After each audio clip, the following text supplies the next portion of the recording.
오늘 주시는 하나님의 말씀, 본문 말씀은 시편 145편 1절부터 10절 말씀, 시편 145편 1절부터 10절 말씀, 우리 한 절씩 교독하시겠습니다. 왕이신 내 하나님이여, 내가 주를 높이고 영원토록 주의 이름을 찬양하겠습니다. 내가 날마다 주를 찬양하고 영원토록 주의 이름을 찬양하겠습니다. 여호와께서는 위대하시니 찬양받아 마땅하신 분이십니다. 주의 위대하심은 어느 누구도 헤아리지 못합니다. 한 세대가 다음 세대에게 주의 일들을 찬양하고 주의 능력 있는 행적을 선포할 것입니다. 내가 주의 위엄 있고 영광스러운 영예와 행하신 놀라운 일들을 말하겠습니다. 사람들이 주가 하신 두려운 일들이 얼마나 힘이 있었는지 말할 것이니 나도 주의 위대하심을 선포하겠습니다. 그들이 주의 선하심이 얼마나 컸는지 기억해서 말하며 주의 의를 노래할 것입니다. 여호와는 은혜롭고 자비가 넘치시며 천천히 노하시고 사랑이 크십니다. 여호와께서는 모두에게 선하십니다. 그분이 지으신 모든 것에 자비를 베푸십니다. 오 여호와여, 주께서 지으신 모든 것이 주를 찬양하고 주의 성도들이 주를 찬양할 것입니다. 아멘.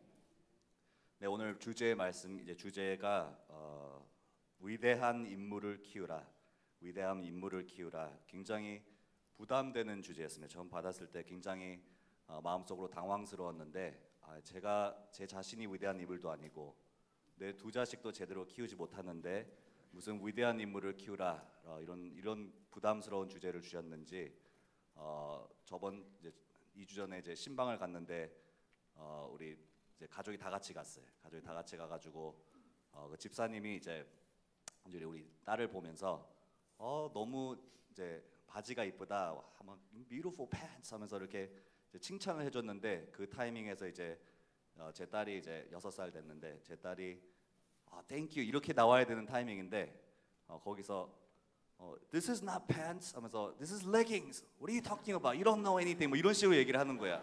아무것도 모르면서 왜 바지가 아닌데 뭐 이렇게 제대로 이렇게 말하라고. 저는 막 그 당황스러워가지고 순간적으로 이제 어색하면 제가 이렇게 하하하 웃으면서 나오거든요. 와하하 이렇게 웃는데 속으로는 집에 가서 두고 보자 이런 식으로 이제 생각하고 이제 집에 가지고 이제 막 혼을 내는데, 제 자식도 사람 만들기, 저는 위대한 인물은커녕 사람 만들기도, 인간 만들기도 이제 힘든데 무슨 위대한 인물을 키우라, 이런 주제를 주셨는가. 이건 굉장히 난감한 주제가 아닐 수 없습니다. 몇 년 전에 제 아내랑 이제 제 딸을 이제 놓고 얘기하면서 제 딸, 이제 여성들이 굉장히 감성적으로 이제 이끌리기 때문에 현실을 제대로 보지 못하고 제 딸을 보고 미스 코리아가 될 거라는 거예요. 그래서 제가 이제 저는 현실적으로 봤을 때는 이건 굉장히 정확하게 봤을 때는 평균보다 약간 위지, 뭐 커가지고 뭐 미스 코리아가 된 그건 아니라고. 그래서 저는 이제 부인했어요. 근데 제 아내는 아니 진짜 미스 코리아 될 거라고 진짜 착각 속에 빠진 거예요. 그래서 계속 막 이제 왔다 갔다 약간 이제 다투기 시작하다가 이제 처음으로 이제 우리 자녀의 미래에 대해서 한번 말해보기 시작했어요. 이제 아기인데 이제 자녀에 대해서 얘는 어떤 대학에 가고 어떤 공부를 했으면 좋겠고, 어떤 남자를 만났으면, 아내를 잘 섬기는 중국 남자 같은 사람을 만나면 어떨까. 그래서 여러 가지 막 이제 얘기를 하다가 제가 갑자기 이제 이 목회자의 또 이제 심령이 발동해서 그런 건 다 필요 없어. 어떤 대학 가고 어떤 남자 만나고 다 필요 없고, 가장 중요한 것은 하나님을 사랑하고 정말 이웃을 내 몸처럼 사랑하면 돼. 이렇게 말해놓고는 제가 생각하기에도 제가 참 멋있게 말한 것 같은 거예요. 그래서 제 아내가 굉장히 이렇게 무한하게 만드는, 순간적으로 이렇게 무한하게 만들고, 제가 생각해도 이거 진짜 멋있는 말이다. 그래서 며칠 후에 그 말을 하고 며칠 후에 이제 차세대 사역 이제 컨퍼런스가 있어가지고 사역자들을 모아놓고 이제 이제 컨퍼런스를 하는데, 이 주강사님이 그렇게 말씀하시는 거예요. 우리가 다음 세대 자녀를 생각하면서 정말로 원하는 것이 무엇입니까? 우리가 자녀가 어떻게 되었으면 좋겠습니까? 그래서 딱 두 가지, 하나님을 정말로 사랑하고 내 이웃을 내 몸과 같이 사랑하면 되지 않습니까? 그렇게 말하는데 제가 마음속에 이게 진짜 내 마음이 아니라 하나님 주신 마음이구나. 이렇게 혼자 생각했었던 시간이 있었습니다. 그래서 오늘 뭐 시작하기도 전에 위대한 인물을 키우라 그러는데 먼저 위대한 인물에 대한 정의를 내리고 시작을 해야 될 것 같아요. 위대한 인물은 누구입니까? 세상적인 정의로는 뭐 이번 이제 주제가 낮은 것 더 낮은 곳으로 가라 그러는데 세상적인 정의로는 높은 곳 더 높은 곳으로 가야지만 위대한 인물이 될 수 있습니다. 초인류 대학을 진학을 해야지만 괄목할 만한 업적과나 성공을 인생에 남겨야 하지만 아니면 높은 지위에 정말 높은 지위에 올라야지만 아니면 남부럽지 않은 아주 많은 재산을 이렇게 축적해야지만 위대한 인물이다 이렇게 세상적으로는 정의하고 있어요. 진짜 실제 예로 저희 교회에서 이제 Parent U라 해가지고 부모를 향한 강좌를 이제 개최해가지고 몇 주 전에 이제 하버드 대학 전 입학 상담관을 모시고 이제 그 강좌를 했었어요. 근데 우리가 이때까지 했던 Parent U 역사상으로 가장 많은 인원들이 80명이 넘게 오신 거예요. 그게 이제 그 하버드 대학 이제 전 입학 상담관이 하신다니까. 그와 반면에서 이번 주일날 저번 주일날은 마약 중독 예방에 대한 이제 강좌를 했어요. 마약 중독 예방 어떻게 하면 이제 우리 자녀를 잘 해줄 수 있는지 이것도 정말 중요한 강좌인데 이건 4분의 1도 안 되는 아주 저조한 참석자들이 이제 오셔가지고 잘 이렇게 강좌를 듣고 가신 걸 보고 우리 관심이 다 여기 있는 거예요. 우리 관심이 아무리 뭐라 그래도 어떻게 하면 우리 자녀가 그래도 더 좋은 대학에 들어가고 더 높은 곳에 향해서 갈 수 있는지 어떻게 보면 우리도 다 세상적인 그 스탠더드로 위대한 인물을 키우고 싶은 마음이 다 우리 안에 있음을 볼 수가 있습니다.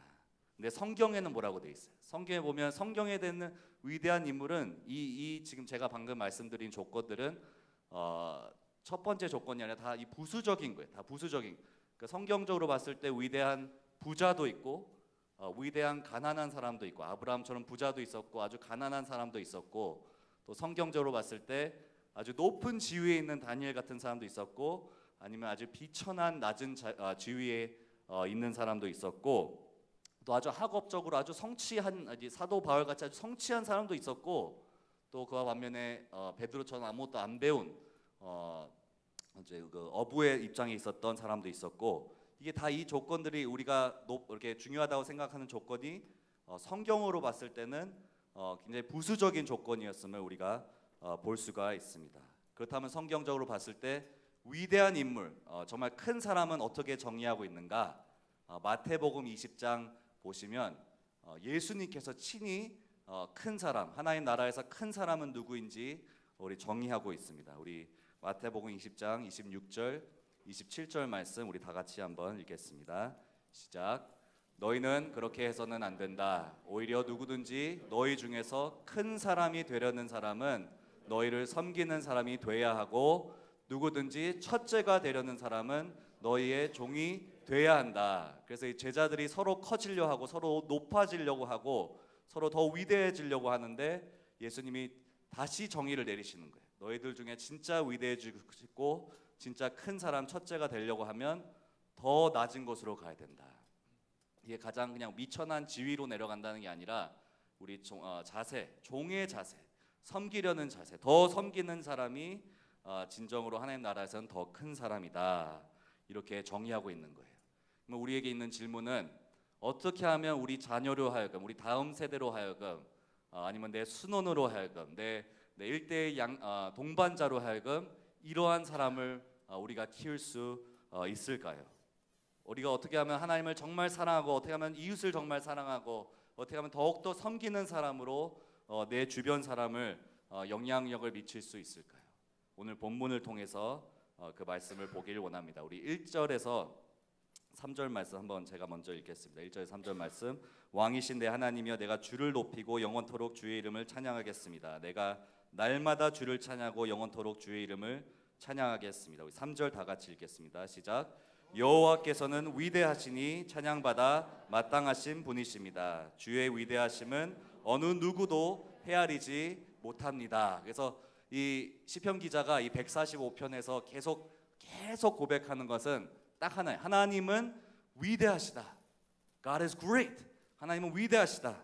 찬양받기에 합당하신 분이시다. 이 하나님의 놀라운 영광에 완전히 사로잡혀 있는 모습을 우리에게 보여주고 있습니다. 이게 경이로움. 와우. 경이로움.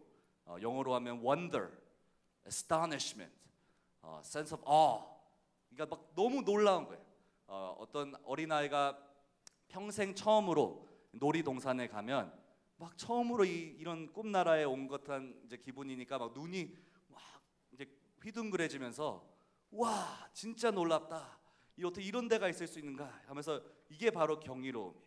이 시편 기자는 이 하나님을 향해서 이 끊이지 않는 경이로움이 있는 거예요. 와 하나님 생각할 때마다 와 이렇게 놀라우신 분이 이렇게 위대하신 하나님이 있으실까? 막 그 안에서 예배와 찬양이 막 멈추지가 않는 거예요. 반면에 우리는 어떻습니까?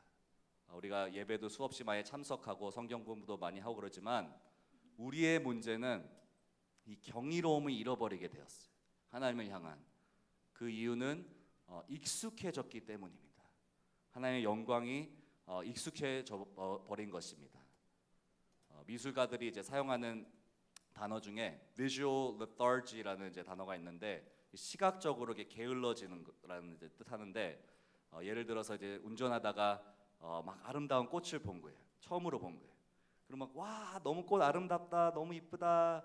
저 빌딩 색깔 봐봐 너무 이쁘다. 처음에는 막 이렇게 너무 경이로워하고 이렇게 예뻐하고 이렇게 놀라워하는데 그 다음 날도 거기 똑같이 지나고 그 다음 날도 지나고 계속 그 반복이 이제 진행되면은 그 아무리 아름다운 꽃이라도 익숙해져 버리기 때문에 그 마음속으로 경이로움을 잊어버리는 거예요. 그래서 그 전엔 분명히 굉장히 아름다웠던 꽃인데 왠지 지금 보면 이렇게 별로 그냥 무심코 지나치는 이거 visual lethargy라는 이제 그런 사실인데 이게 제가 어디서 많이 경험했냐면 저번에 이제 한국을 나가서 친한 친구 결혼식에 참석했는데 이 결혼식에서 한국 결혼식은 도우미 분들이 있더라고요. 이렇게 와서 이렇게 그 식장에서 일하시는 이제 분들이 있는데 이 식장에서 일하는 분들이 결혼식은 정말 놀라운 거잖아요. 저는 막 제 친구가 제일 친한 친구가 결혼하니까 막 신나가지고 이렇게 앉아 있는데 이 도우미들의 이제 얼굴을 보니까 너무나도 지루해하는 거예요. 막 화품해하고 막 시계 보면서 이거 언제 끝나나 하면서 막 이렇게 웃는데도 막 웃는 것 같지 않은 굉장히 피곤에 쪄들어 있고 너무나도 지루해하고 그 일상의 그 생활에 그냥 찌들어 있는 그런 모습 놀랐어요. 어떻게 결혼식 같은 것을 보면서 이렇게 지루해할 수 있는지. 근데 이게 계속해서 결혼식을 또 가고 거기에 아예 직장처럼 일하다 보면 익숙해지는 거예요. 그러니까 visual lethargy가 이제 임하게 되니까 결혼식을 봐도 그 마음에 있는 그 경이로움, 그 결혼식의 아름다운 것이 덜해지는 건 아닌데 그냥 그 마음속에 있는 놀라움이 사라지는 모습을 보게 되었습니다. 이게 우리 마음속에도 우리 심령 가운데서도 일어나는 거예요. 하나님이 덜 아름다워지시고 하나님의 영광을 잃으시고 하나님이 덜 존귀해 주시고 그런 게 아니라 우리가 계속해서 그냥 이제 습관적으로 신앙생활하고 예배 참석하고 성경 공부 모임 참석하다 보니까 그냥 그 마음속에 진짜 경이로움이 사라지고 예배가 사라지고 정말 하나님의 그 놀라운 영광에 사로잡힌 모습은 사라지고 그 마음속에 익숙해져 버림이 저버리게 된 것입니다. 근데 반면에 오늘 본문 보면 이 시편 기자는 이 하나님의 영광에 완전히 압도돼 있어요. 이 하나님의 그 경이로움에 하나님 향한 경이로움에 완전히 사로잡혀 있는 모습을 볼 수가 있습니다. 이게 바로 이 시편 기자의 세계관이에요. 세계관이 무엇입니까? 세계관은 이 색안경을 끼고 어떻게 세계를 보는지 관점, 전문적인 용어로는 한 사람이 사물들에 갖고 있는 기본적 신념들의 포괄적인 틀. 그러니까 모든 사람들이 다 세계에 대해서 나름대로의 관점이 있는데 이 시편 기자는 세계를 어떻게 보고 있냐? 이 시편 기자의 세계관은 무엇입니까? 우리는 하나님의 위대하심을 향한 경이로움 가운데 살도록 창조되었다. 우리는 하나님을 향한 경이로움 가운데, 그러니까 다른 말로 말하면 우리는 예배하기 위해서, 하나님을 예배하기 위해서 지으심을 받았다. 그러니까 그렇게 생각하니까 이게 그의 세계관이니까 내 삶의 모든 것이 다 하나님을 향한 예배로부터 비롯되는 거예요. 모든 내 삶에 있는 모든 결정과 내 모든 동기, 내 모든 행동, 내 삶의 모든 행동, 모든 것이 다 하나님을 향한 경이로움으로부터 이렇게 흘러나와야 된다. 이렇게 이렇게 생각하고 고백하고 있는 것입니다. 그래서 주를 향한 경이로움이 내 삶을 주장하지 못할 때에 내 삶 가운데, 내 마음, 내 심령 가운데 주님을 향한 경이로움이 사라지게 될 때에는 더 이상 이제 하나님을 경외하는 것이 아니라 다른 것들로부터 영광을 취하려 하게 됩니다. 우리 마음에 주님을 향한 경이로움이 사라지게 될 때는 우리 삶 가운데 원하는 것들이 있어요. 제 둘째 아들도 막 이번 주에 어떤 장난감 사달라고 막 울면서 뒹굴뒹굴 대굴고 막 뒹굴고 노래 부르면서 막 질질 막 눈물 흘리면서 이 장난감이 없으면 자기 인생에 의미가 없는 것처럼 정말 이 모든 것, 이 장난감 하나에 목숨을 건 거예요. 근데 이 주님을 향한 경이로움이 없어지면, 우리 삶에 사라지게 되면 이거 아니면 안 됩니다, 이거 꼭 있어야 됩니다, 이런 것들이 우리 안에 삶에 생기게 됩니다. 학생 때는 꼭 졸업해서 일하기 원하고, 졸업하면 정말 좋은 직장 갖기 원하고, 직장 가지면 꼭 결혼해야 되고, 결혼하면 꼭 자녀를 가져야 되고, 자녀를 가지면 꼭 자녀들이 잘 돼야 되고, 집이 없으면 집을 꼭 가져야 되고, 집을 가지면 더 큰 집을 가져야 되고, 항상 내 삶의 다음 그 스텝에 대한 항상 뭐 더 원하는 원하는 그것이 있는데, 이 하나님이 향한 경이로움이 사라지면 이거 아니면 안 됩니다. 그러니까 하나님보다는 하나님이 주시는 선물을 더 마음속으로 갈망하고 원하게 되는 것입니다. 반면에 주님을 향한 경이로움이 우리 마음에 회복이 된다면, 다시 그 예배가 살아나게 된다면 주님의 선물을 원하기보다 주님을 더욱더 원하게 되는 것입니다. 시편 기자의 고백처럼 왕궁에 있는 것보다, 왕궁이면 너무 좋고 편한 데잖아요. 왕국에 있는 것보다 주의 성전에 문지기로 있는 것이 차라리 더 내게 좋습니다. 그러니까 막 5성급 호텔에서 가장 좋은 침대에서 아주 푹 내 몸이 쉬는 것보다 차라리 허름한 기도원 가가지고 그 주님의 임재 가운데 주님을 정말 그 살아계심을 맛보는 것이 내 영혼이 그것을 더 원합니다. 이렇게 고백할 수 있는 거예요. 주님의 경이로움을 우리 안에 회복된다면. 반면에 우리 마음에 주님을 향한 경이로움이 사라지게 되면 그러니까 돈에 대해서 집착을 하게 되는데, 우리가 재물을 어떻게 대하는지 이제 그 결정이 되게 되는데, 돈이 전부가 돼 버리는 거예요. 여러분 이렇게 말하잖아요. 돈이 전부다. Money is everything. money, 진짜 돈이 필요해. 뭐니 해도 money야.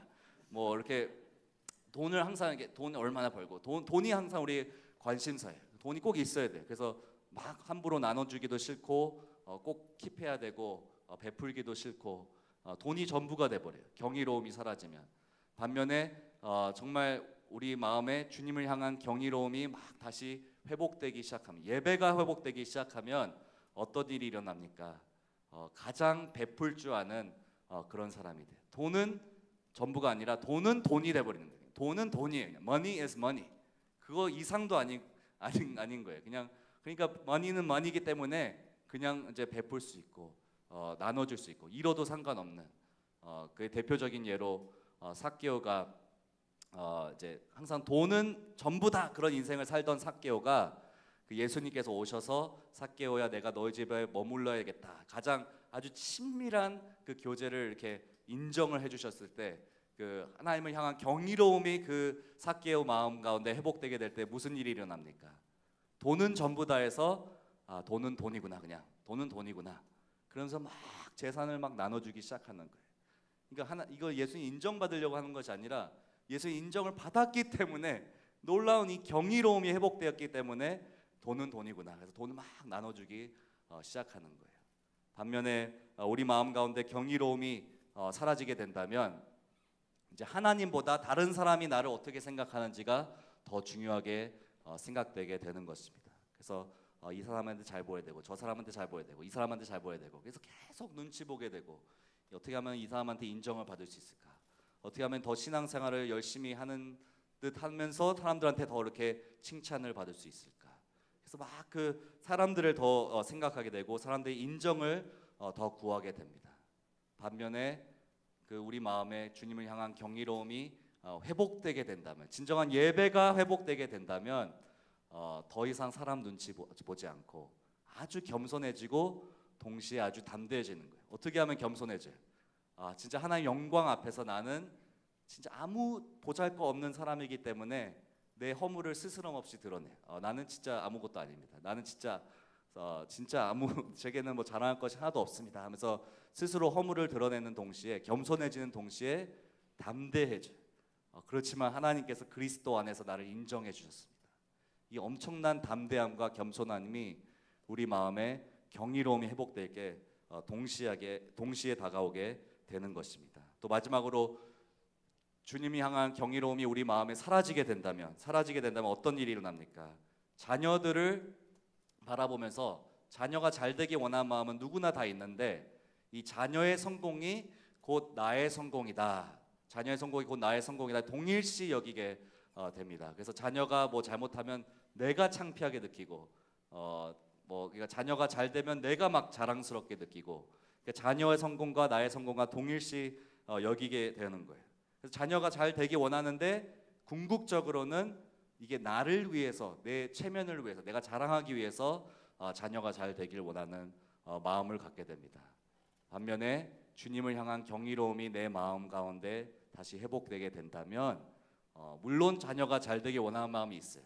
하지만 이건 더 이상 나를 위한 것이 아니라 이 위대하신 하나님을 대표할 수 있는 자녀가 돼야 되기 때문에 하나님의 영광을 위해서, 더 이상 나의 영광이 아니라 하나님의 영광을 위해서 자녀에게 진짜 정말 너는 위대하신 왕의 자녀이기 때문에 그에 합당하게 살아야 된다. 이게 강하게 도전할 수 있게 되는 것입니다. 그래서 이 경이로움에 사로잡힌 사람, 이 하나님의 영광에 압도된 사람은 어떤 일을 하는가? 다음 세대에게 이 하나님의 놀라우심에 대해서 증거하게 되는 것입니다. 우리 4절 말씀 한번 다 같이 보겠습니다. 본문 4절 말씀 시작. 한 세대가 다음 세대에게 주의 일을 찬양하고 주의 능력 있는 행적을 선포할 것입니다. 그래서 주님의 놀라우신 이 영광에 사로잡히고 이 경이로움에 사로잡힌 세대는 이 다음 세대에게 이걸 증거할 수밖에 없는 거예요. 하나님은 정말 위대하시다, 정말 놀라우시다. 하나님의 놀라운 일들과 능력 있는 행적. 하나님은 위대하시고 반면에 우리는 아무것도 아니다. 우리는 진짜 자랑할 것도 없고 우리는 벌레 같은 죄인이고 허물만 많고 자랑할 거 하나도 없는데 하나님은 지금 우주 만물을 창조하시고 통치하시고 운행하시는 놀라우신 분. 나는 벌레 같은 죄인. 이렇게 고백하게 되는 거예요. 그러니까 우리가 맨날 다음 세대를 변화시켜야 된다, 다음 세대를 변화시켜야 된다 이렇게 말하기 전에 먼저 우리가 기존 세대가 먼저 위대하신 하나님의 영광에 먼저 사로잡히게 되면 자연스럽게 다음 세대에 하나님의 그 영광의 위대하심을 증거할 수밖에 없게 되는 것입니다. 우리 7절과 8절 말씀 한번 다 같이 보시겠습니다. 7절과 8절 말씀 시작. 그들이 주의 선하심이 얼마나 컸는지 기억해서 말하며 주의 의를 노래할 것입니다. 여호와는 은혜롭고 자비가 넘치시며 천천히 노하시고 사랑이 크십니다. 이게 얼마나 아름다운 고백이에요. 주의 선하심이 얼마나 진짜 God is so good, 얼마나 컸는지. 여호와는 은혜롭고 자비가 크시고 이게 하나님의 영광에 압도된 사람의 고백인 것입니다. 내가 아직 철저한 죄인임을 잊어버릴 때, 내가 주님의 은혜를 잊어버릴 때, 내가 그래도 남보다는 성숙하다라고 생각하게 될 때, 우리는 경이로움을 잊어버리게 됩니다. 오늘 사진 보면서 제 아내하고 이제 옛날 사진을 보고 있었는데, 굉장히 제 눈에는 굉장히 제 자신, 이제 맨날 사진 보면 제 자신을 보잖아요. 어떻게 나왔는지 보는데 굉장히 뚱뚱하게 나온 거예요. 굉장히 막 비만으로 나온 거예요. 그래서 제가 이 사진 보면서 왜 이렇게 뚱뚱하게 나왔지? 내가 진짜 이거 너무 사진이 잘못 나왔다. 너무 뚱뚱하게 나왔다. 막 이렇게 얘기하고 있으니까 제 아내는 저를 사랑하기 때문에 항상 진실만을 얘기합니다. 그래서 저를 보면서 이 사진이 잘못 나온 게 아니라 원래 뚱뚱했다고 이렇게 말하는 거예요. 진리를 얘기해 주는 거예요. 그러니까 우리가 우리 자신을 보면서 정말 아무도 모르게 보통 우리 자신이 그래도 좀 괜찮다고 생각하는 면이 항상 있어. 이렇게 자꾸 왜곡된 눈으로 우리 자신을 보기 때문에 우리가 그래도 주님의 은혜가 그렇게 필요한 죄인은 아니지 이렇게 생각하는 면들이 우리 안에 있게 됩니다. 근데 하나님을 정말로 대면하면 하나님의 임재 앞에서 하나님의 영광을 진짜로 대면하게 되면 어떤 고백이 터져 나오는가? 자기 자신을 똑바로 보게 되는 거예요. 이 빛이 막 임하니까 더 이상 부인할 수 없는 자기 자신을 보게 되는데 이사야서 6장 5절에 보면 자기 자신을 똑바로 보면서 이렇게 고백하고 있습니다. 다 같이 읽겠습니다. 시작. 내가 말했다. 내게 재앙이 있겠구나. 내가 죽게 됐구나. 나는 입술이 더러운 사람인데 입술이 더러운 사람들 사이에 내가 살고 있는데 내 눈이 왕이신 만군의 여호와를 보았으니. 그래서 하나님의 영광의 임재 가운데 들어가게 되니까 이사야가 자기 자신을 아주 똑바로 아주 선명하게 보게 되는데 너무나도 참담한 거예요. 너무나도 나는 진짜 주님이 필요한 죄인이구나. 철저한 죄인이구나. 아주 머리끝부터 발끝까지 죄인이구나. 내가 자랑할 게 하나도 없구나. 이렇게 고백하는 거예요. 입술이 더러운 사람. 그래서 십자가의 능력이 바로 여기에 있습니다. 우리가 십자가 앞에 서게 되면 첫 번째로 이 엄청난 찔림이 이제 우리 안에 일어나게 되는데 이 십자가 앞에서는 그 어떤 잘난 사람도, 어떤 아주 자랑할 거 많은 사람도, 어떤 아주 착한 사람도, 어떤 도덕적인 사람도 십자가 앞에 서게 되면 자신이 하나님 앞에서 철저한 죄인임을 인정할 수밖에 없게 되는 것입니다. 우리는 너무나도 얼마나 큰 죄인인지, 얼마나 참담한 죄인인지 하나님의 아들이 죽을 수밖에 없는, 못 박힐 수밖에 없는 죄인이구나. 내가 그래도 나보다는 좀 성숙하고 잘 살았지. 이렇게 가져오는데 십자가 앞에 나가면 아니구나. 주님께 나 때문에 죽었구나. 이렇게 고백할 수밖에 없는 거예요. 내가 얼마나 큰 죄인인지 십자가에서 아주 철저하게 드러냅니다. 두 번째로 십자가의 능력이 우리에게 보여주는 것은 엄청난 찔림과 동시에 엄청난 위로가 우리 마음 가운데 일어납니다. 이 세상에 그 어떤 못난 사람도, 이 세상에 그 어떤 나는 진짜 자랑할 것도 하나도 없고 나는 진짜 못났어 이런 사람도 십자가 앞에 정말로 서게 된다면 하나님께서 나를 얼마나 사랑하시고 존귀히 여기시기에 하나밖에 없는 독생자를 친히 그 십자가에 못 박혀 죽게 하셨는지, 내가 그토록 존귀한 사람이구나, 내가 그렇게 못난 사람이 아니구나, 내가 그렇게 사랑받는 사람이구나. 그러니까 동시에 엄청난 찔림이 임함과 동시에 이 엄청난 위로가 일어나는 거예요, 우리 마음 가운데. 그래서 십자가 앞에 정말로 하나님을 대면하게 된다면 우리는 죽음과 부활을 동시에 경험하게 됩니다. 진짜 완전히 땅끝으로 꺼지는 거예요. 내가 진짜 이 생에 잘할 것이 하나도 없구나. 나는 철저한 죄인이구나. 그와 동시에 나는 철저하게 존귀하고 사랑받는 하나님의 자녀구나 하면서 이 죽음과 부활이 동시에 경험하게 되는 것입니다. 그래서 이 복음의 은혜를 경험한 사람이 뭐라고 고백하냐? 8절 말씀, 주의 선하심이 얼마나 크신지, 여호와는 은혜롭고 자비가 넘치시며 천천히 노하시고 사랑이 크십니다. 그래서 십자가 앞에 정말로 서게 될 때 주님을 향한 경이로움이 우리 마음 가운데 회복되기 시작하는 것입니다. A.W. 토저 목사님은 이제 이렇게 말씀하셨어요. 하나님을 생각할 때에 우리 마음에 어떤 생각이 드는지가 우리 인생에 있어서 가장 중요한 사실이다. 하나님을 생각할 때 우리 마음에 어떤 생각이 드는지가 우리의 인생에 있어서 가장 중요한 사실이다.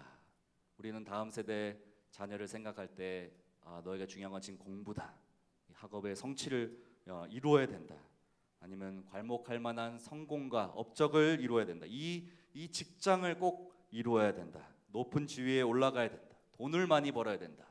이런 식으로 이게 중요한 거다 생각하는데 성경적으로 볼 때는 이러한 조건들은 다 부수적이고 정말로 중요한 것은 우리 다음 세대에 있어서 가장 중요한 것은 A.W. 토저 목사님 뭐라 그러냐?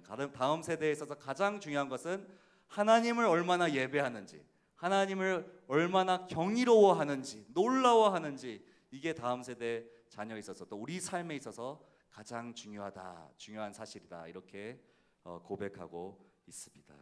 그래서 어떻게 하면 우리가 위대한 인물을 키울 수 있습니까?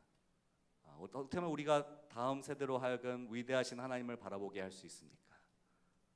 우리가 먼저, 우리 영혼이 먼저 하나님의 놀라운 그 영광의 위대하심에 사로잡혀야 하는 것입니다.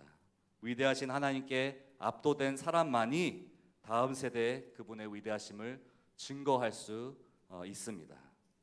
그래서 저는 매일 저녁 이제 기도를 제 딸과 이제 기도를 하면서 이제 터킨이라 그러는데 이제 방에 데려가 가지고 입을 덮여주면서 이제 매일 이제 기도를 해요. 그래서 이제 뭐 몇 년 됐는데 계속 기도하면서 맨날 저도 피곤하고 그냥 빨리 대충 기도하고 빨리 집에 가서 저 방에가 자고 싶기 때문에 그냥 하나님 이거 주세요, 이거 주세요, 이거 주세요. 그래서 맨날 기도하는 제목이 있어요. 우리 그 삼촌의 결혼, 뭐 우리 컴패션 니카라과에 있는 뭐 이 딸 이 친구 그리고 뭐 하여튼 몇 가지 기도 제목이 있는데 맨날 기도 제목만 기도하고 아멘 하고 끝나고 이제 가고 자는 거예요.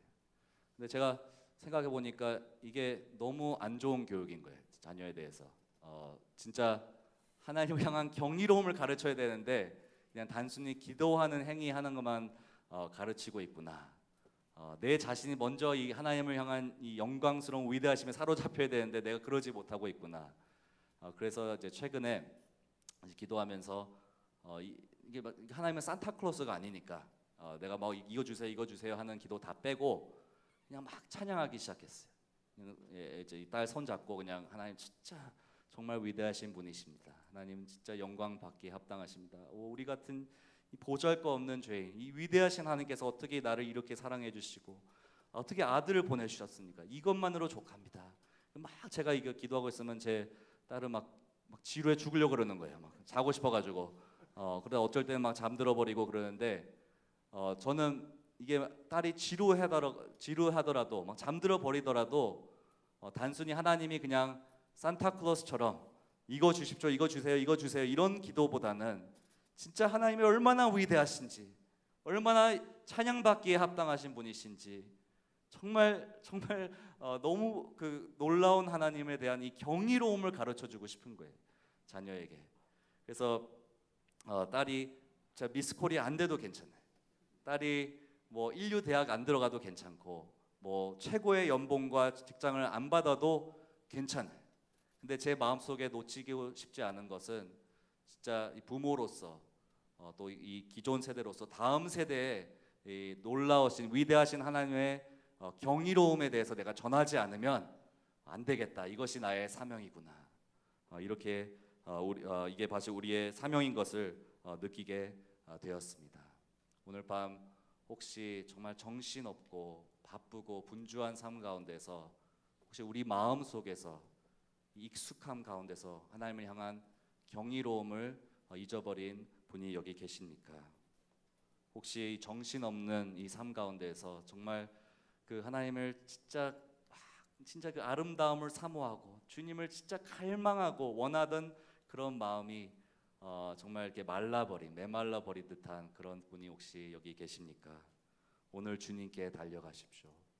오늘 죄인임을 고백하고 철저한 무능한 나는 자랑할 것이 하나도 없는 아무것도 할 수 없는 죄인임을 고백하고 십자가를 붙드십시오.